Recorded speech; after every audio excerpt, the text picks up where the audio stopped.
مونږ چې کله د جمعې په ورځ مونځ کوو نو په هغې کې ولا الضالین پسې امین په تیزه وایي. دویم دا چې دعا په مانځه کې غواړي، نو یاره دا سره مونږ سره کولی شو، جایز دي؟ سمه ده. سید نواب ورور مایک دې آف کړه. ښه.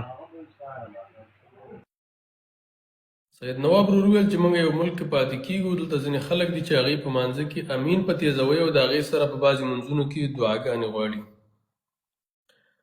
اول خبره خو دا ده چې د الله د نبي صلی الله علیه وسلم بېشماره احادیث دي چې قرأ ولا الضالین، چې نبي صلی الله علیه وسلم به ولا الضالین و امین به ومد بها صوت، او د خپل اواز به چوت کو.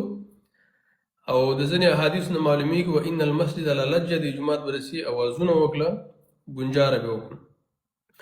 او عایشه رضی الله تعالی عنها وایي چې موږ په نبي صلی الله علیه وسلم پسې شاته مونځ کوو، نبي صلی الله علیه وسلم به چې امین ووایه موږ به اورېدو، او دغه شانتې شاته ټولو مسلمانانو پسې امین وایو.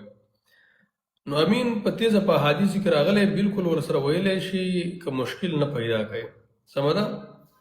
دویمه خبره ده چې په مانځه کې دعا کول شاته په امام پسې یا مولوي صاحب په مانځه کې دعا کوي، وعلیکم السلام، په هغه کې دعا کوي، تاسو ورسره کولی شئ که نه.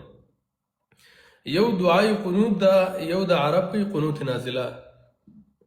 دعای قنوت خو خیال مو کړی کله چې موږ دا ویتر کوو، په ویترو کې سورت ختم د هغې نه بعد موږ دعای قنوت اللهم انا یا اللهم اهدنا فیمن هدیت دغه دعا وایو. یو ته ویلی کېږي قنوت نازله.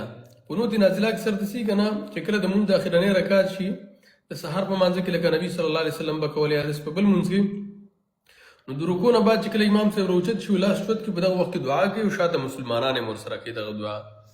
زموږ د وطنونو کې چې اکثر خلک ته خبر